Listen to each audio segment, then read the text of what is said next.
Good morning, everybody. Welcome to the G.I. Joe 3D Printing Podcast. This is episode 10. We made it to 10. That's 10 months, Wow. right? One a month? No, because we did Yeah. 2 months. So it's 9 months. 9 months, excuse me. Pardon my faux pas. Should have a cake. We should have a cake. We'll do a cake at 12. There we go. We'll do a big 1 year anniversary episode. So today's episode, we're going to be talking about some equipment that is pretty closely related to 3D printing, and it really a lot of what we're doing on the GI Joe 3D printing group is customizing and just making things that aren't otherwise available. So I'm pretty excited to learn some more about CNC machines and laser engraving. My wife's into it a bit. I haven't touched it yet. So this will be pretty cool. So I'm going to welcome our first guest, Mr. Eric Becker. Good morning. Good morning. How are you? Doing pretty good. So we're kind of meeting for the first time virtually today. But I just real quick want to say when, mid 2020, when I started 3D designing in Tinkercad for these weapons that I'm doing, just because of the situation I was in, I didn't have access to my printers. And Eric here volunteered to kind of test print my first couple classified scale designs for me. So in kind of a big way, like where I'm at now, I kind of owe a great deal of credit to this guy. So I'm really excited you're here. Thanks again. Pretty cool. So if you don't mind, please introduce yourself. Tell us a bit about yourself. Yeah, so my name's Eric. So I also go by Ash Laser CNC on Instagram. Background, really professionally and personally, I work in a CNC shop. Worked in aerospace for the last 20-ish years. So primarily working in manufacturing as part of my quote unquote real job. Started doing 3D printing in 2014, 15, FDM type stuff. Fast forward to where we are today, resin printers are readily available to everybody. 2017, 18-ish, I started to do laser cutting and engraving as a hobby. Everything from circular things on a rotary to flat stuff that I'll kind of talk a little bit more about. And then about 3 years ago, I got into CNC. And so fast forward again to COVID, and I had to put my hobbies, which are those things, on hold to focus on COVID as part of my real job. So that's kind of what my background is. Some stuff I'll design myself in Fusion 360, all the mechanical stuff, and then the organic stuff from a 3D modeling, I will either attempt myself or find somebody on Fiverr to help out with, since I do better with mechanical stuff than the organic side of things. Cool. I'll tell you what, you sent me pretty early on. You had done like a riot shield with a Cobra logo on it, and I have a little spot for a window. And that guy. Yeah. And like, but you had cut the plastic out for the window, and man, it just snugged right in there, and I was blown away and jealous because even though you made it sound super like whatever, this is not a big deal. Like that level of precision is something I strive for, and I don't feel like I ever actually get. So. You can get a lot tighter with a laser than you can with 3D printer. The precision is just that much more significant with a laser than even a CNC machine. I mean, you can dial in a CNC, but a laser definitely gives you exactly what you put in there. Yeah. All right. And without further ado, sorry for getting a little distracted. Mr. Joe Walder, Joe's. Welcome back to the show. Thanks, Mark. I'm excited to have you, man. Like we had a good time last time, and I feel like right around then you had started really kind of dipping your toes into doing what the show's about today, and you've been making cool stuff. So I'm super excited to have you here. So welcome back. Thank you very much. So for anyone that's watching that doesn't know, if you don't mind, give yourself a little intro. Okay, name's Joe, legitimately Joe, not just using the name, but longtime G.I. Joe fan, was into it big as a kid. got back into it in 2000, sold everything, and then got back into things about 2019 or so. Um, in around that time, started getting really a lot of big cravings for trying to start making stuff. I had saw some people making some amazing stuff. I'm like, okay, I want to start doing this. So, got into 3D printing about 2 years ago. Started learning Fusion 360 around that same time, and started making vehicles. You can see some of my that's probably my greatest accomplishment there. The troop transporter. Love I that love truck. that. Such a fun vehicle to make, and the response to it was just insane, and just really makes making something like that a lot of fun when other people enjoy it as much as you do. Okay, so then coming to laser. So when I was making the predecessor to that truck, which was my rapid deployment truck, I was looking to get some bulletproof glass made for it, and I found a guy that was doing laser, and so I took my SVG of my windshield to him, and 2 seconds, boom, boom, boom, he cut it out of acrylic and looked absolutely amazing. And then when I actually popped it into the frame, it's kind of what you were talking about, Mark. When I popped into the frame and I saw how perfectly it fit in there, like just the perfect amount of friction and everything like that. Like I didn't even need to glue the glass in. Like it fit that well. I was Yeah. just like, oh my god, I'm really interested in this machine. So I kind of started researching from there, and it's been about what 8 months, 7 months now. Still learning, still a lot to know about this stuff, but pretty happy with what I've been able to do with it so far. Cool. Let me see. Let's figure out how to orient this in such a way that it's interesting. We'll go with this for now.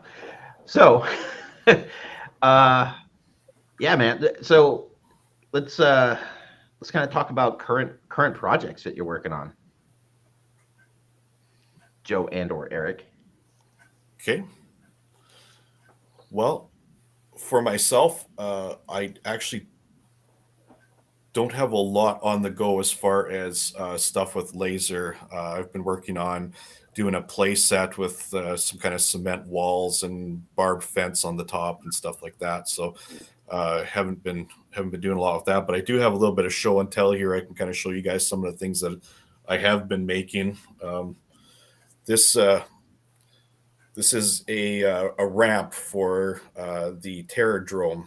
As you guys know, we all have these Nice. Terradromes that have these ramps that are sticking up in the middle of the air and are kind of useless. They look cool, but they're kind of useless. So I decided I was going to make a ramp. I'd actually designed this in foam board a long time ago. And then the one day I just decided, hey, I'm going to make that in MDF wood. So grab the design, and you're always trying to figure out, what kind of aesthetic can you do to make it look similar to G.I. Joe so it doesn't stick out like a sore thumb.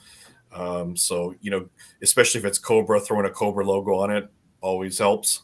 Mhm. And then I kind of got, the design of this off of some sci-fi ramps and that kind of thing. So unfortunately, I can't show you my Terradrome with it right now, but it looks really cool. I've only got the one, but if you had all, was the Terradrome have 5 sides, 6 sides? I can't remember, but if you had, as many of that around it, it would look really cool. So with something like that, sorry. Go ahead. Okay. With something like that, are you looking to make these for yourself and you're kind of one and done? Do you sell the files? Do you sell your final products? Like what's the plan? Yeah, you're kind of asking the question that I don't even know the answer to. That's fair. I love making shit. Like I absolutely love it, and like because I'm kind of new to making stuff, like I've never had a creative outlet really my entire life. And so in the past 2 years since I found 3D printing, it's been a game changer for me. And so I'm making all of these things. But it's kind of like I make something and I'm making it with the intention of selling it, but then I'm on to the next thing. And then Yeah. I'm on to the next thing. And I don't really spend a lot of time, marketing anything or selling, because the exciting part is the initial piece. The second one isn't as exciting. Yeah. Yeah. Becomes a Yeah. job. It's like that for me for sure. Like I've got the initial excitement, like I get the idea and I'm excited, and it's like, I got to do the work, Mhm. and I'm Yeah. making it, and that didn't work, and trial and error, and then I finally get it done, and I have another idea, and so it's rough. But yeah, for me, like embracing all the give me your money memes has been satisfying as well, because it adds another level of challenge to the initial design. Where like if you're making one thing, you can have a lot of errors in that design and get to a good final piece as you figure it out along the way. But figuring out how to not mass produce, but how to make something that's repeatable, that's a that's become a part of my challenge that I really enjoy. Yeah. Yep. Well, especially when it comes to assembly and stuff like that too, because that's a whole nother thing. Just getting the initial prototype is the fun part, but then getting the second part. I something I'll mention here. So this with laser, you've basically got two different modes. You've got your cutting and you've got your engraving part. And Eric might want to talk a little bit about that, and I can talk more about it later too. But here's actually an example where you can see the two of them kind of side by side. So this part was done with the engraving function, which fires the laser at a very low power, and basically it's like an old dot matrix printer. It just goes back and forth, just shoots the laser at that exact precise time in order to burn the material to make that image. And then it goes back and it changes function of the laser, and then it starts increasing the intensity and actually cutting all the pieces out.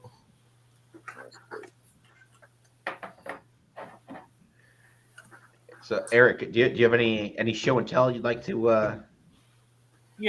to give us? So from a purely 3D printing perspective, a paint Oh, job man. that I kind of have in the works for this classified scale Cobra throne kind of a deal. So printed this out a couple weeks ago, primed it, starting to paint it, got it masked off. So I hope to have that done here over the next couple weeks. That's your design? No, I farmed this out to somebody on Fiverr. I gave them the dimensions. Okay. And they designed it, and I tweaked it a little bit and said, hey, can we raise this a couple millimeters? Basically took a figure, measured from knee to floor to kind of get the seat height a little bit, and then the balance of the height of it was a function of the limitations of my larger scale 3D printer resin, which is a Saturn. So basically, the height of this tops out my Saturn. So probably could have went a little bit bigger, but that was the envelope that I had at the time. Can you hold that up again, please? Sure. I really like that. There's been a couple versions of a Cobra throne. Yeah, and I commissioned it. Sorry, go ahead, Mark. No, I really like how that looks. Yeah. Yeah, and to kind of answer your question for Joe, right around sell the files. I generally will put stuff on Thingiverse, because I know once the power of the internet takes over, you kind of lose control of your files. So this particular one I haven't put out there, but I put up versions of the Riot Shield. I've put out some versions of some Dio type stuff, but some stuff I do and sometimes I don't. And then this is it's kind of weird. It's mirror image, but little dispensary wall that I've done out of pink foam. And then I don't know if you can see my hand behind the window. And then the door was 3D printed. The door handle's 3D printed, and then the window's laser cut. And then the brickwork was done on a CNC on a piece of pink foam. Wow. So try to tie in all three pieces of technology into one piece. It's pretty cool. Dope. That is super dope. So if any of you guys have been seeing what I'm trying to do is product picks for the weapon sets I do, I've got a brick background that Eric did for me. So Okay. It's nice. Like it's real nice, and that it's foam makes it kind of easier on the final product end for me to work with because I can just honestly I just have poster tack on it and I stick it to a wall. Hmm. And, So what type of foam do you use for the base? Just the stuff that you get from Lowe's. So if you went to Lowe's, Really? Okay. but I think Lowe's carries like Green Guard. So that was my former employer. This particular stuff is from Home Depot, which is pink. And I think it's Owens Corning that makes it. And there are some from folks out there that do all that brickwork by hand, but my hands just do not respond well to. They basically will draw it out with a. I mean, there's a ton of diagram or instructional videos on YouTube, but they'll essentially take a ruler and draw out each piece of brick and then carve it with an X-Acto knife. Whereas me, I'm like, I'm going to let the machine do the work. And Exactly. Yep. Yeah, me too. is there a big difference? And I have to imagine there is between laser engraving onto the foam versus wood. so I've done, and I want Joe to kind of answer this one too, because he might have a different thought. But I mean, I prefer to laser on wood and cut on foam with a CNC. I just find that when I cut foam with a CNC, I can set the width of the line and the depth of the line. So if I want to go down like, a half a millimeter, which is usually what I do for that brickwork, I can basically tell the machine go a half millimeter down. Whereas with a laser, you're going to go down, but I don't have a way to it's going to burn it. It's essentially what it's doing. So if it's formulated different, you'll have to trial and error it to get it to where the depth that you want it. But I will typically do stuff on the lasers, usually on the acrylic side of things or wood or MDF, like Joe gave his example. And then I will try to use foam on the CNC when I can. I just remembered we have chat. I'm so bad. we need to get a moderator. So yeah, that's interesting. What do you find is the most challenging thing about using the laser? Like, what is it? Is there a material that's just worse? And maybe you just answered this question. Is there a type of cut or design that the machine doesn't handle real well? Like, where did things kind of top out? What's the limitations? Joe, you want to kind of share your thoughts on that one first? Sure. Yeah, I've kind of found my material that I like, and it's kind of weird. You just kind of you latch onto it, and you really go with it. So, like for me, I'm using mostly 1/8 inch MDF, and it makes a mess of the machine because as it vaporizes the wood, the glue actually sprays out, and so like the cutting bed on my here's the back side just so you can see how it kind of burns as it comes out. But it makes a mess. But like what I love about MDF is it's very solid, right? So like it doesn't have a lot of the grains of the other woods, and it's cheap. It's really cheap. I can buy an entire sheet for $30, and it will last me a very long time. When you say sheet, are we talking like 3x6 foot, like sheet? 4x8 actually. Yeah. 4x8. Yeah. Yeah. Windsor plywood here. I don't know, like if you guys have Windsor plywood, but that's our main kind of plywood store here, and I can actually get them to cut the wood to the size of my bed, so that I'm not having to take this gigantic 4x8, into my place. And so they make it into nice little cuts, and they wrap it up for me, and then I can just take this entire sheet that perfectly fits on my bed and start cutting. Cool. Nice. And MDF is, if I remember correctly, it's made from waste product, right? It's like sawdust and glue, and then it gets heated and pressed. So you end up with a nice smooth surface, which is kind of cool. Because I imagine you just don't need to mess with it as much. Like if it was an FDM print and you wanted it to look like that, like you're hitting it with filler primer or Bondo or putty or something and sanding, and then doing that shit again and then sanding some more. I can give you a little example here. So these are two ammo boxes that I've done. One is so this one is sorry, it's mirrored, so it's messing me up. But Yeah. okay, so this one is done with uh, s- uh, the laser and is made out of MDF. I usually start with just like a rabbit cut box on the inside, and then glue everything together. And the nail holes and everything like that that you see on that, that's all engraved into it. Even the board lines are engraved just to give it that extra, kind of look of realism. Yeah. And versus a 3D print. Now, this 3D print looks awesome. Like I really like this. This is I think I have this one up on Thingiverse, and it's got a lot of nice detail to it.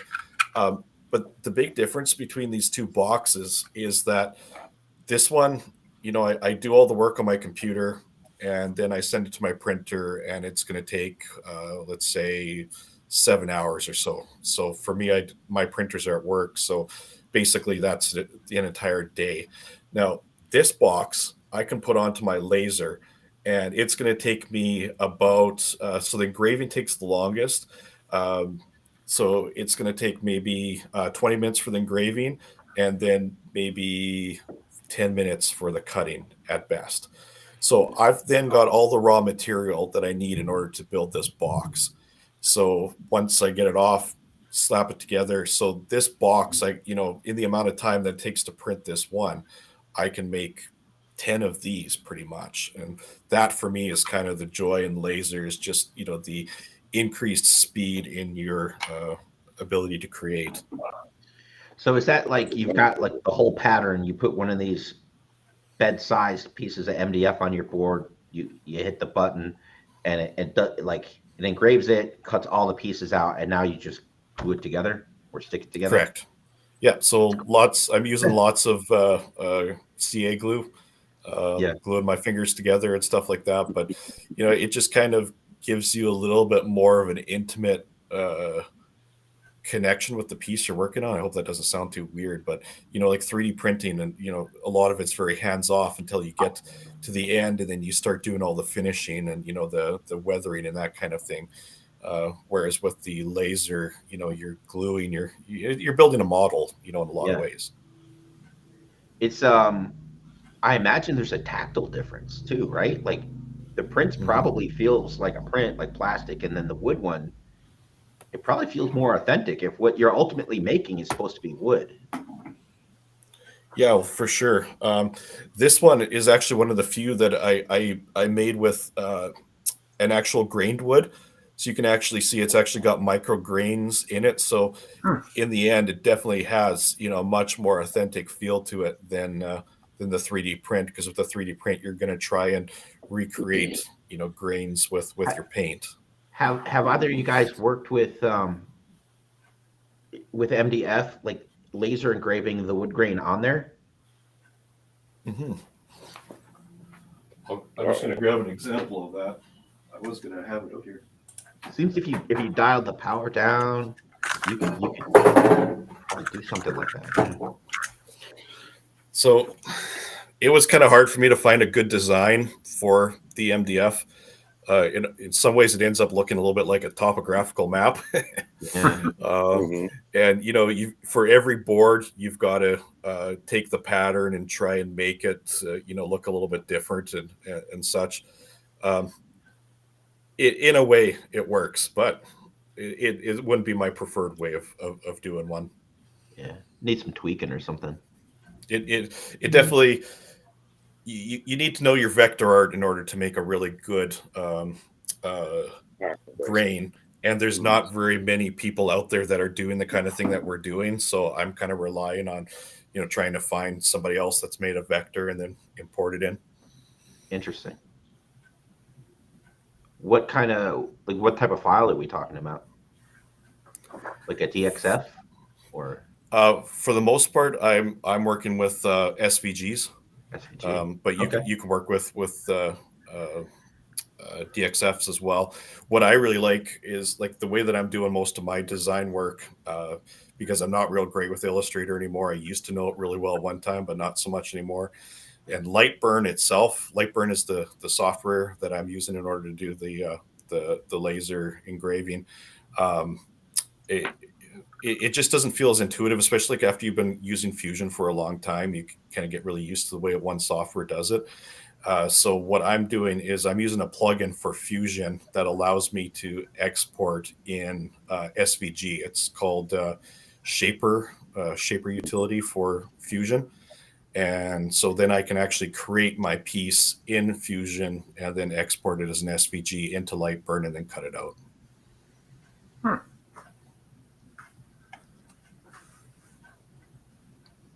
So what is the cutter engraver that you have, Joe?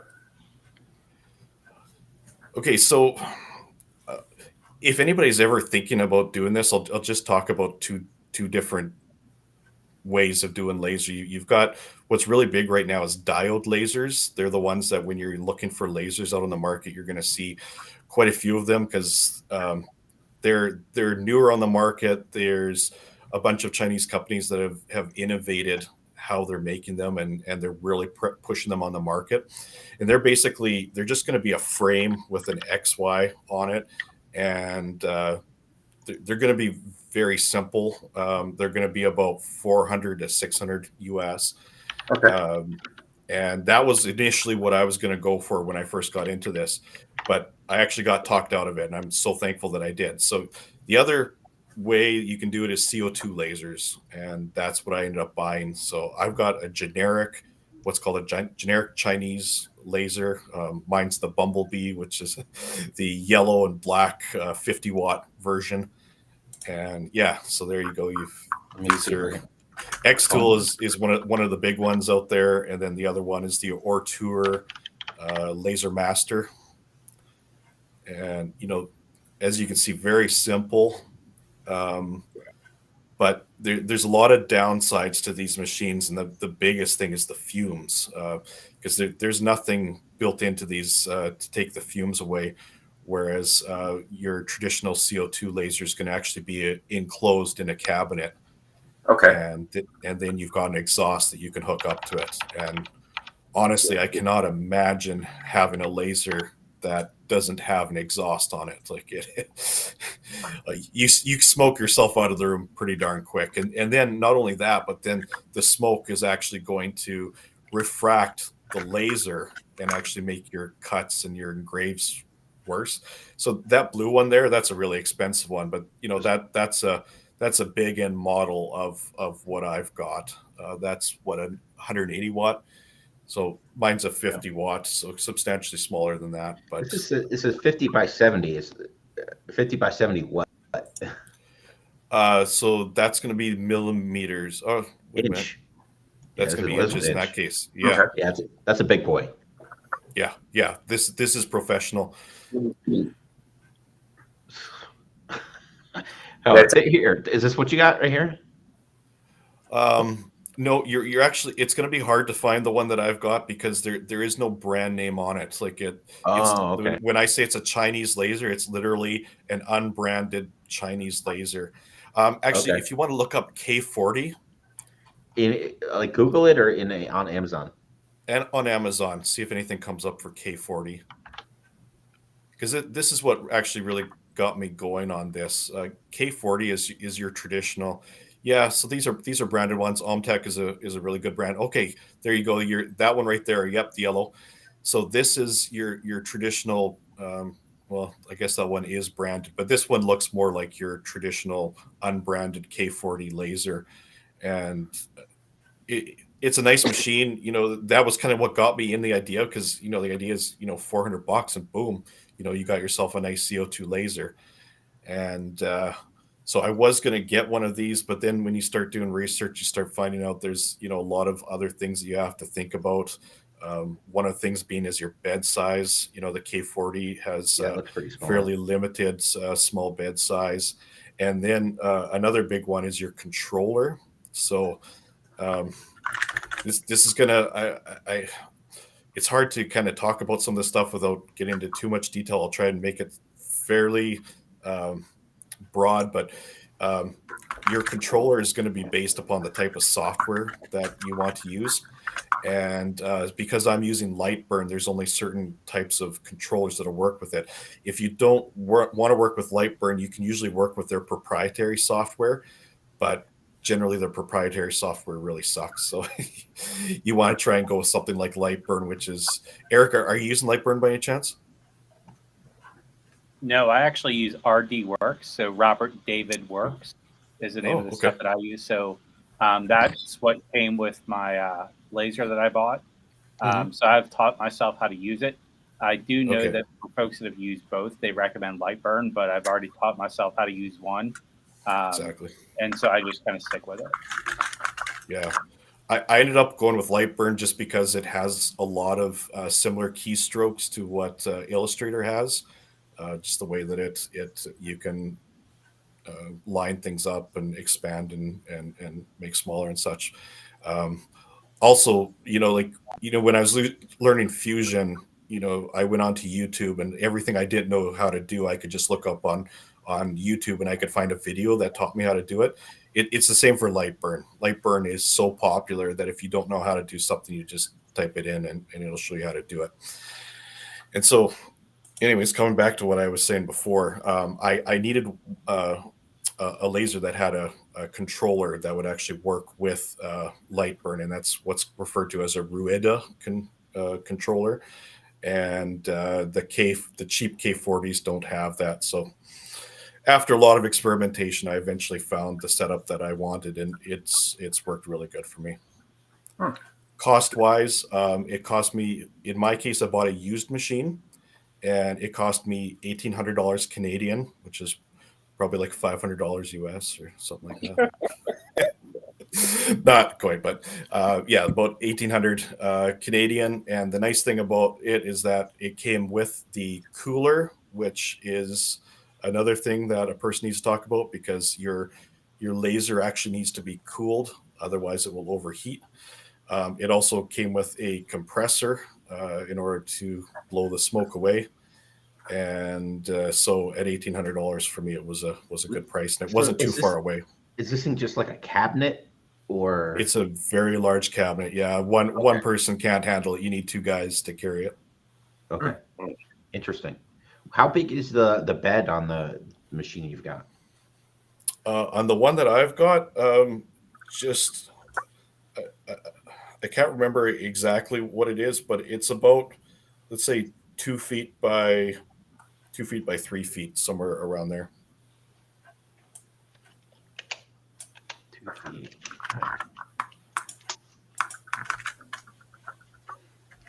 Okay, that's legit. That's big. So when you for example, your ammo boxes have, like, at one shot, are you doing 10 of them at once? No, unfortunately not. If I was going to go into manufacturing, absolutely, then what I could do is I could use a nesting program, which would then take all the pieces and make it so that there's almost no leftover material, and just put everything together. But in my case, I'm always doing one-offs. One-offs, yeah. In fact, like this box that I was just showing you, like I have no less than, I think, about 8 or 9 revisions of this before I actually got to this version of it. Yeah. And they're all one-offs because I'm always tweaking this, changing that. Do you ever have you messed with it, leaving it bare wood and either staining it or anything like that? Have you done that at all? Does it require does it look kind of burnt, and then you've got to kind of sand some of the burnt stuff off? Or so just like this piece here, edges, like, and this, a lot of this has to do with your configuration of your machine. Like you can actually configure your machine to cut well enough that you're not going to get black edges like this. From what I've been told, I've never actually gotten my machine to that point. So you can use it like this. Once you throw primer on, it covers all of that those black edges. But as far as staining, it doesn't stain real great because like it is just so porous that you're not going to get that grainy effect. Oh, It's and yeah, just going to and the all glue is soak immediately probably in. all that glue will probably not do well with that too. Hmm. Huh. Yeah. Like in my head, I'm just picturing. I kind of want the box that the Ark of the Covenant was in at the end of Indiana Jones. Oh, Yeah, yeah, those are fun. One other thing I'll show you guys here. This is one of my first projects that I did on the laser. Oh, geez, and a piece is falling off. That's not good. So this is simply cardboard, and that's one of the wonderful things about the laser is that you've got the ability to cut any material that vaporizes um, incredibly easily. So if I turn on the side there, you can actually see Oh, the corrugation. the corrugations there. And then the letters themselves, those were done with white foam board, On board. Hmm. and then I just painted the blue and the red. And it's an incredible effect. Like this is a really nice looking sign, and the cost of materials is probably about like $1, if that. So wow. there you can see the Amazon label on the back. Like it's pretty incredible, and that's what I love about it. It's just such a it's such a multi material machine. You can use things like high end woods, or you can just simply use your Amazon cardboard box. Wow. Cool. I'm sold. It's fun. No, I was kind of glad that you went over pricing for like some startup machines because I know that's what anybody watching, that's what they're going to want to know if they haven't gotten into this at all. Yeah, one thing too, I'll mention about the community. So, being part of the GI Joe 3D printing community, you see this wonderful spirit of coming together and sharing our files. We create our files and then we share it with other people. The laser community is not like that at all. It is practically the opposite of that. From most of what I see, like a lot of what the things that people are creating on laser are mom and pops who've opened up, their Etsy store, Mhm. and they're creating all of these kind of cool home decor type of pieces, and they are very very proprietary about their stuff. So you can go on Thingiverse and you can type in laser and you will find a certain amount of stuff on there, but you're not going to find anything GI Joe related. it's Mhm. it's just going to be kind of general decor type of things. Yeah, I mean, this is I don't know if people just haven't started figuring out what they can do and how they can translate this hobby into what we're doing. Not in mass, not the way 3D printing has. With 3D printing, like I mean, you design a his tank, you print a his tank. With this, you'd have to take it a couple steps further to find how to piecemeal it together. But like, there's a lot you can do with it, especially like the Dio community. This is huge, Mhm. huge. Well, One of the guys I follow on Instagram, the High School Creations. I don't know if any of you guys have seen him, but he's doing amazing stuff with Dios. Just it just looks like he's taking city streets and just squeezing them down smaller. Like it's amazing. Yeah, so And I follow him too. He uses really all three media really well, right? He uses CNC, 3D printing, and a laser, and he's very helpful too from a resource standpoint. Yeah, I think his name's What's Mike, that? if I remember. A High School Creations. Okay.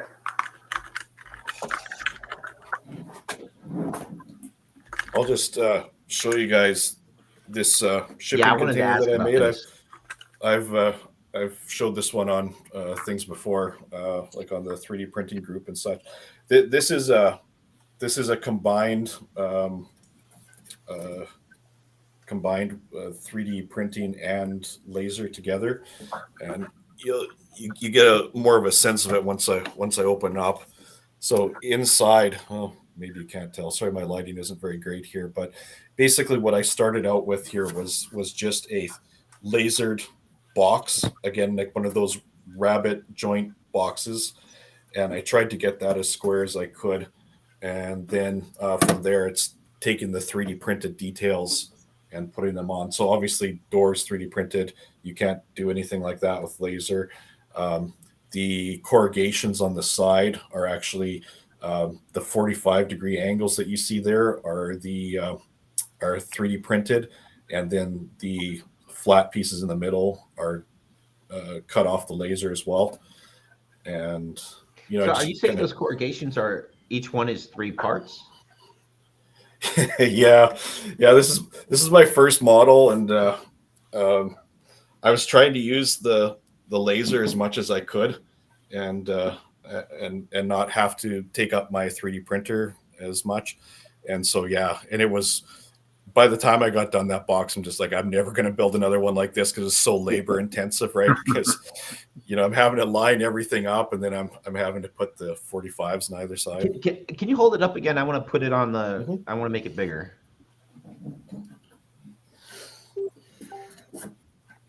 It's like from here, it looks flawless. Up Yeah, close, are you very much not. Okay? No, if you ever see it in person, it's got its flaws for sure.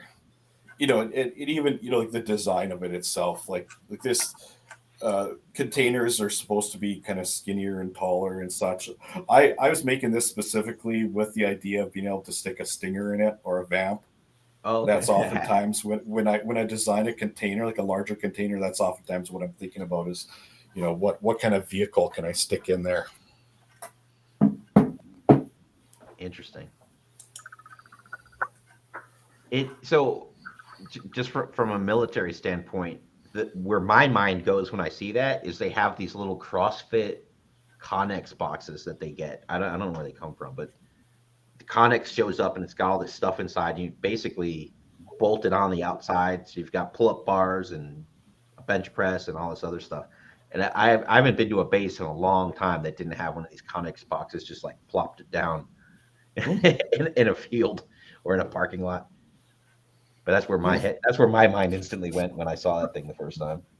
Well, I'll tell you, one of the places that my mind has gone with this is, you can imagine that sucker sitting on there and then have like a hook lift system on it. That's a future project that I'd like to take on. Yeah. Or we get somebody to do the that Cobra, that helicopter that. The Aspid. Yeah. Yep. Get one of those nice and big. Somebody was working on one a while ago. I don't recall seeing a finished product though. I know there's a miniature version around. I've printed that a couple times. But and Joe, you did a custom, right? From From the like Chat May Dino Valley helicopter. Yeah. The what? So Chat May back in the 2000s, they made a what was called the Dino Valley helicopter, and it was basically made off of the CH-54 helicopter, and so a lot of guys have taken that toy and then customized it to look like an actual Aspid.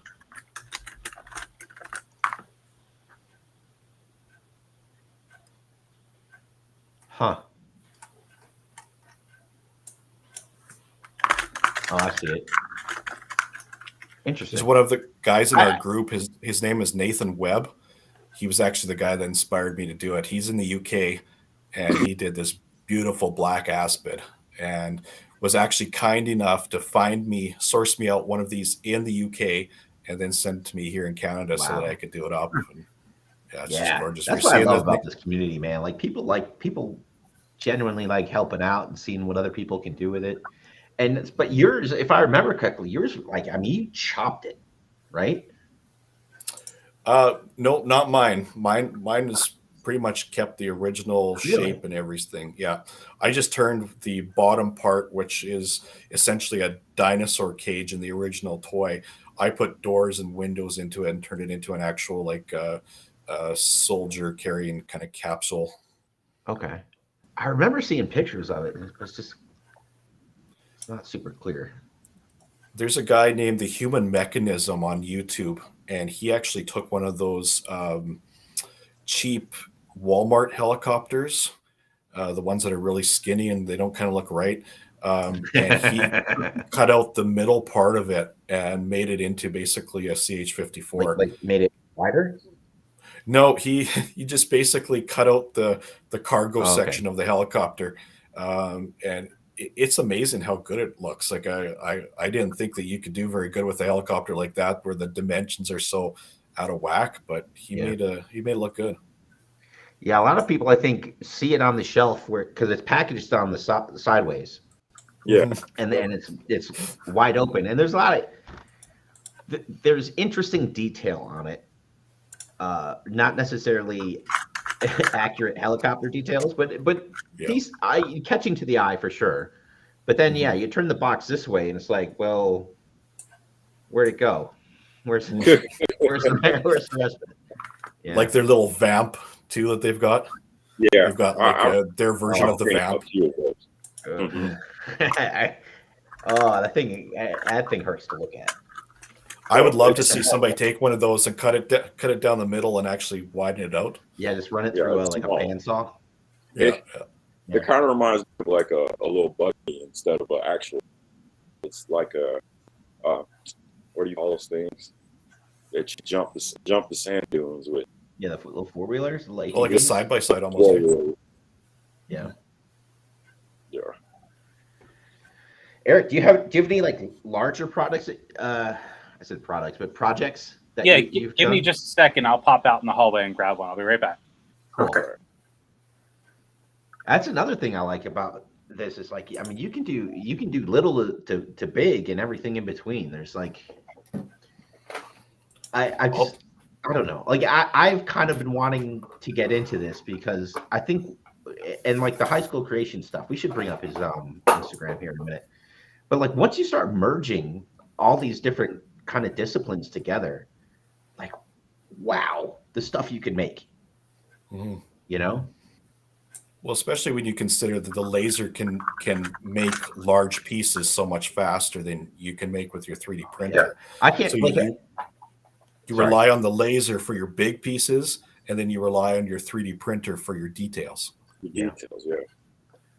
Oh man. Oh wow.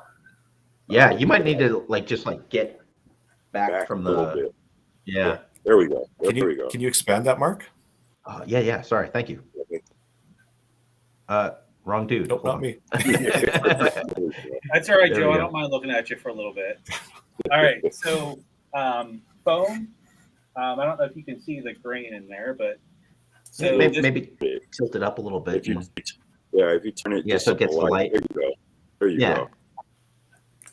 all right. Yeah. So the grain in this, believe it or not, was done with a wire brush. So Just like- basically, Oh, yeah, cut yeah. it Yeah. on the CNC, and then add the grain with a wire brush. So Oh, that's smart. painted everything like a dark brown and black, and then dry brush the. Let's see if I can get in here a little bit. Unfortunately, the light in this room is above me, so that's going to kind of kill a lot of that ability. Yeah. There we go. Oh so, wow. I mean, the, Yeah, right? Looks like wood panels. It looks really good. All right. So one of those things, the window frames were 3D printed, and then the windows were frosted acrylic, and then for the middle one, mask it off and then did a yin and yang on it. So, do you buy the acrylic frosted like that? Yeah, so you can buy acrylic in. I have some stuff that's mirrored, so that it's basically mirrored acrylic, just like you have a mirror. Now you can cut mirrored acrylic, but engraving it, you have to do it from the reverse. Right. No, that makes sense. So something non-Joe related. If you're a Mezco fan, this is Gomez, and again, lighting it. There we go. Yeah, there it is. Okay. Oh wow, gosh, All right. is that a wall? Oh, or I gotta floor love for you? CNC. Both. Yeah, so this is. Let me get a Destro figure. I know it's probably sacrilegious or something, but I'm going to disappear for a minute just to kind of give you a scale. There we go. I mean, it looks like about 300 by 300 if it's a square. Yeah, It so looks like about the size of my CR10 build plate. Yeah, so this was done it's probably 10 by 10. I kind of did it for like a DTOF kind of a thing. So that's this one, and then another big one. I definitely am going to have to stand up for this. So, Woo! Whoa! Oh man, there's the big building. all Yes. right. So, Mark, I think you've seen this before, right? I mean, this is Yeah. on a brick wall with basically this is caulk or drywall putty. So basically, you seal the brick and then you spray drywall putty over it and then wipe it off.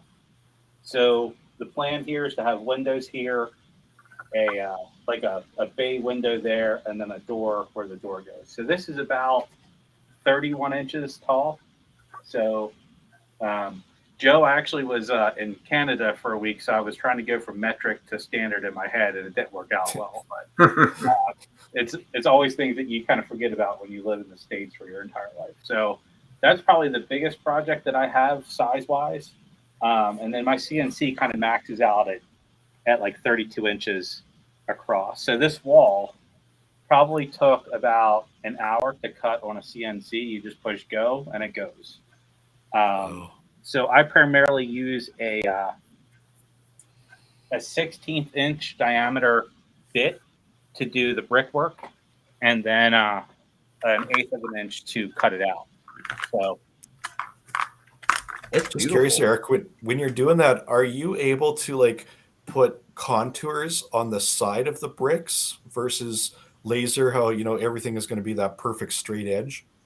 yeah, usually to do that, Joe, what I would probably do is to I roll up a ball of foil Mm-hmm. and then rub that over the brick when I'm done, and that kind of gives the brick a textured look.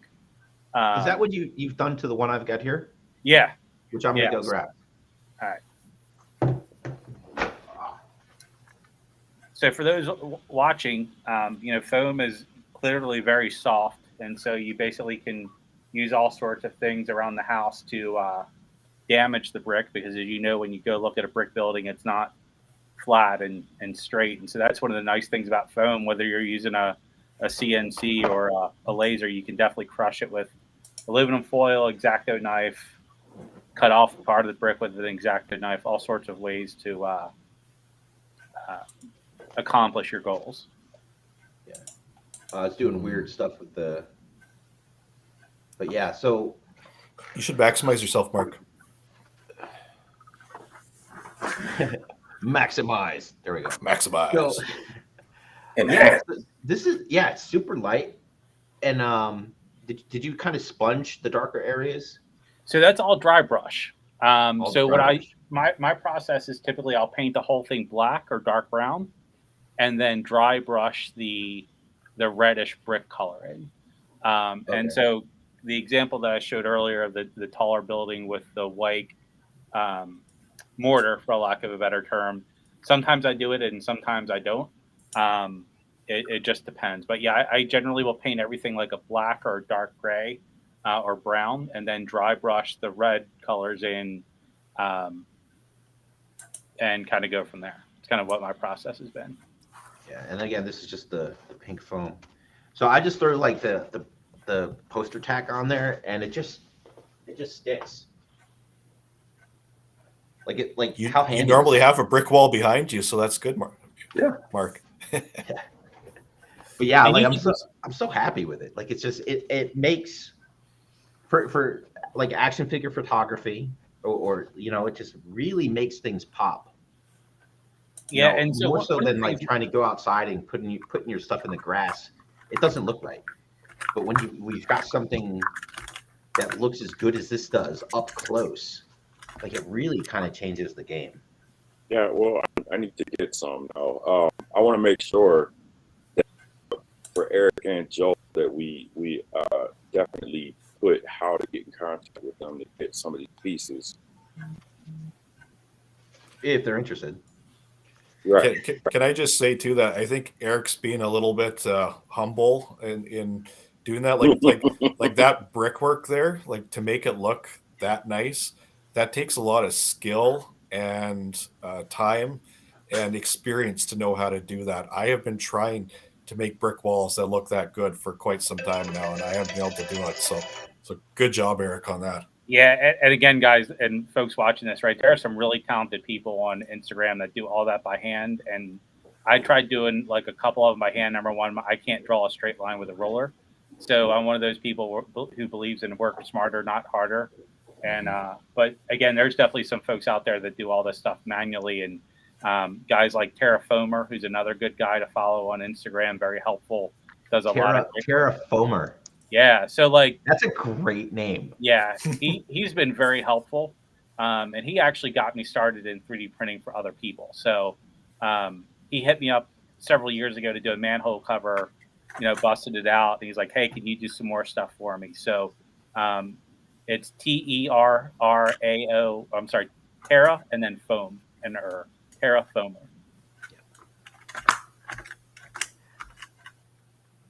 I'm following him just because that name is so clever.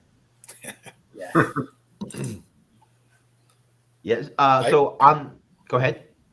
I can tell you that like one of the main reasons why I got into laser was for brickwork. I've actually got a whole ton of different brickwork of different things that I've been trying here, but like it is really difficult to make brick look good. This is something that I did out of MDF.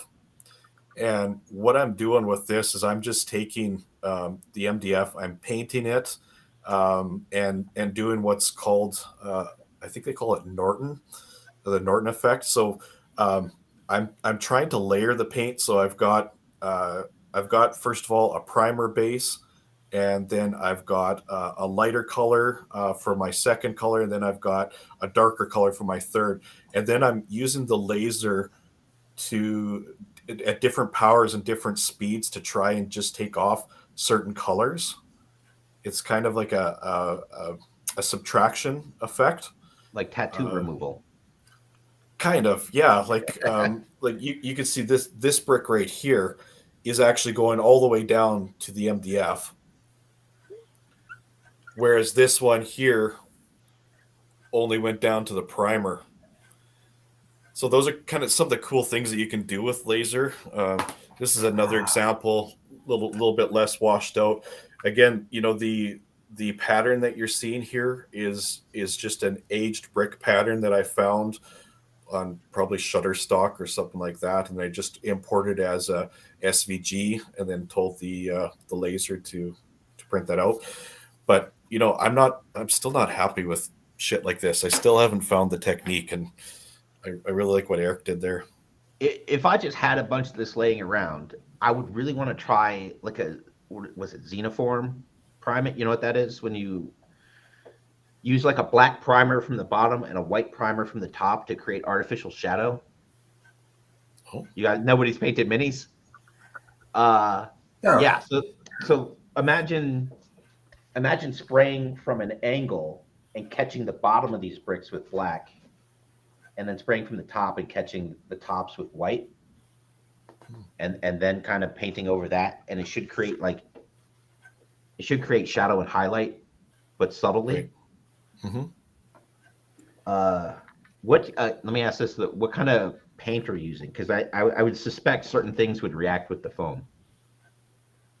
So I use honestly, I buy the cheap stuff from Walmart.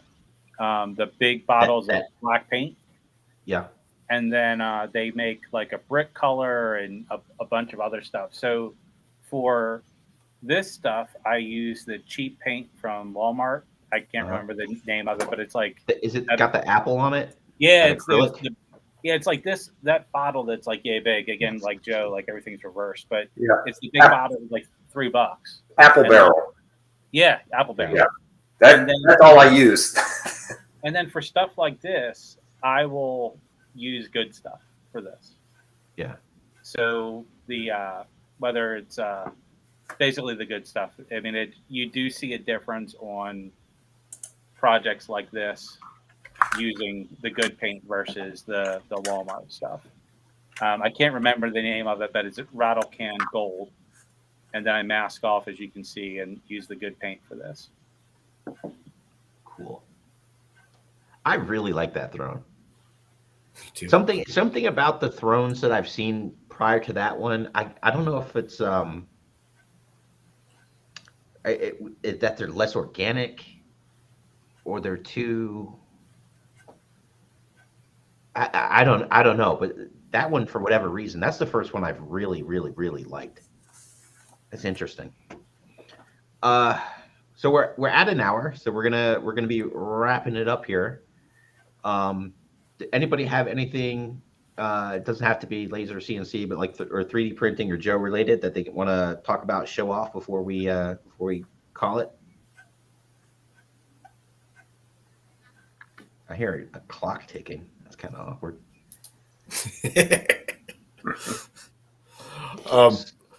While we're talking here, I this is one of the pieces that I wanted to show. This is one that got a lot of attention when I first made it. This is another combined 3D printing and laser to make basically a futuristic type of computer. So you've got your what's essentially just neon green acrylic with an engraved pattern onto it, and then cut out, and then a 3D printed console on the bottom. But for the simplicity of what this piece is, it's amazing. Amazing. Oh, how good it is. that is beautiful. Jeez. So is it was something like that? If you were to throw a light against like the bottom, would it make the engraved parts pop a little more? Very much, yes. So if I were to somehow figure out a way how to take out the bottom and incorporate an LED in here so that the bottom part would shine up into this, everywhere where it would hit any of the engraved pieces, it would phosphoresce better, like it would refract that light, and it would just make all of those details pop even more.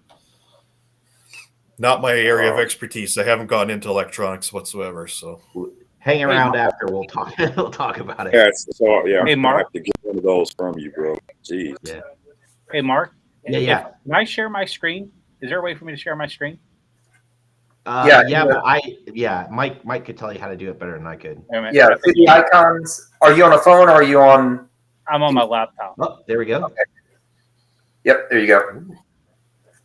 So to answer the question, right? So this is a project that I did of, again, not Joe related, but that's a photo of Tony Stark that's been etched in acrylic.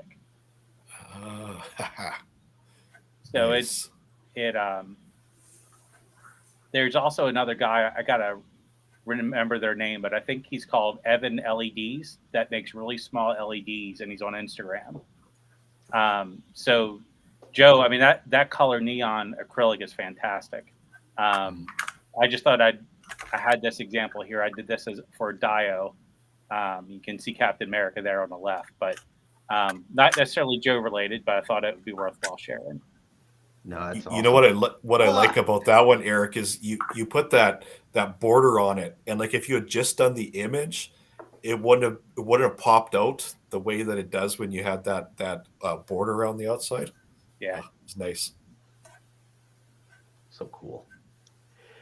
All right, guys. So we're gonna wrap it up. I do want to say though, I've reached out to the guys that run Joe Fest, and next year we will have a G.I. Joe 3D printing panel at Joe Fest. Nice. Super excited about that. Details yet to be determined. Okay. But that is a go. So I don't know what we're gonna do yet. Maybe I love sharing this hobby and getting people into it, for better or for worse. I feel like I should apologize to a lot of people for making them buy 3D printers. But we could. I don't know if we want to get a table and try and like get some pieces from different people and have it there, or whether we do just a big PowerPoint. I don't know yet.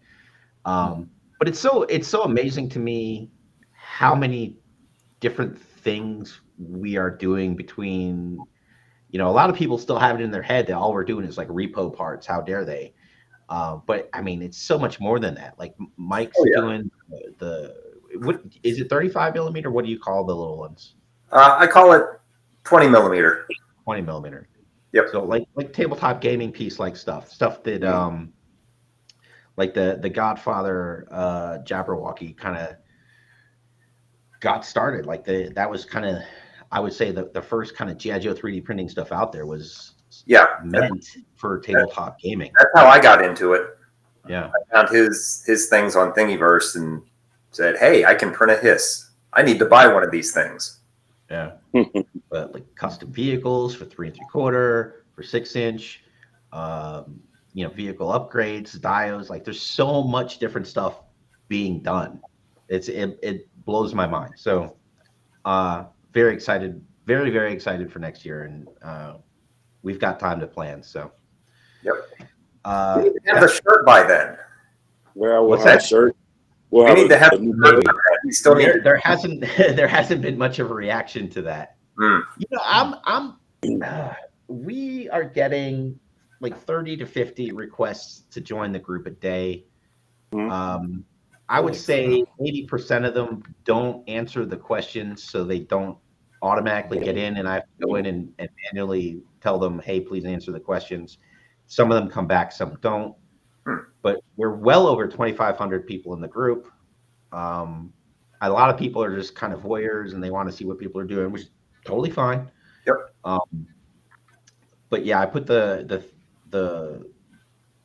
post up a week or so ago about the t-shirts, and like 4 people clicked on it. So the shirt thing might be dead on arrival. That's a shame. Yeah, I mean there's ways to do it, but I would rather do it in a way that makes it less expensive, which means more than 5. Yeah. In the event like somehow it turns around and we do it, just for the couple people watching, like I'm not going to do cheap shirts. I'm going to do nice shirts. So why not? Yeah. If we do it, we'll see. If we do it, well, for the panel, we're going to have something. So our uniforms. Maybe we get the black leather biker jackets, and we can have 3D printing admin. Have like little patches for different vehicles we've made. Yeah, FDM, SLA. Yeah, there you go. CNC, laser engraving. Yeah.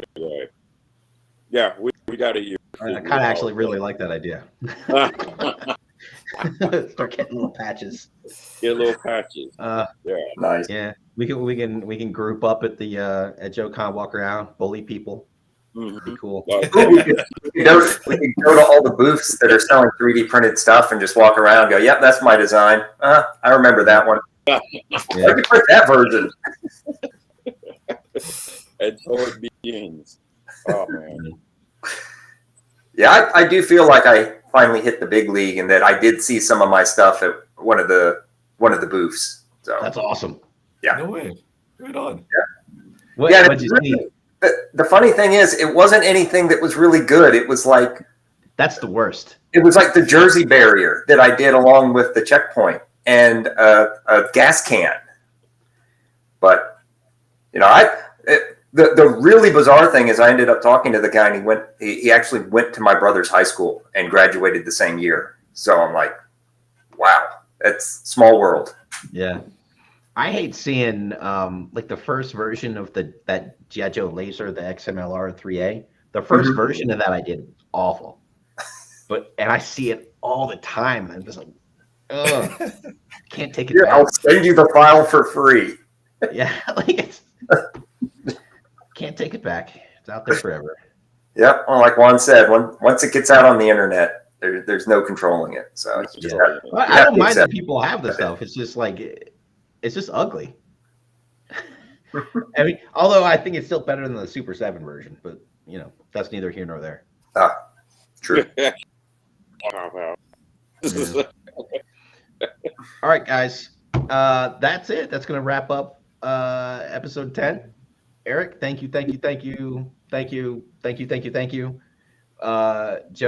always good to have you on, man. Everything you post, I'm just like, shit. I need to do better. I want to get those toys. Yeah. Ugh. Okay. All right, everybody, hang out for a second. I'm going to end the stream, and that's it. We'll see you guys next time. Would Oh, you mind go if I ahead. just gave a shout out to the G.I. Joe prop makers group that I started a little Absolutely. while ago? Yeah. So we're multiple disciplines on that group. We're 3D printing, laser, popsicle sticks, however you want to make your props, but it's props. It's not so much generally GI Joe. It's what can you put in the background to make your stuff really look cool. So that's kind of what's got me going mostly these days. I'm really enjoying seeing the different props that people are making. Yep. Cool. Love to see the work that's coming out of that group. It's got some real talent in there as well. Mm-hmm. Yeah, for sure. Cool. That's cool. All right. Any alibis? Thanks for having us, Mark. I was here. You're well, no kidding. This is I my level of knowledge on this was very low, and it's still low, but a little bit more. So yeah, I was real excited for this one. So cool. I definitely love talking about this kind of stuff. So like anybody who's interested in lasers and just wants, any kind of info, by all means, go to my page, Joe's, and send me a message. I'm happy to answer any questions. In fact, like if somebody wants to make the things I'm making, I'm happy to share the SVGs. And kind of the way I look at my stuff is people that are doing like enthusiasts. I'm happy to share my stuff, maybe not so much with just the general public. Cool. All right. And this is attempt number 5 to end the stream. Here we go. Okay. 3, 2, 1. Go. Have a good one, guys.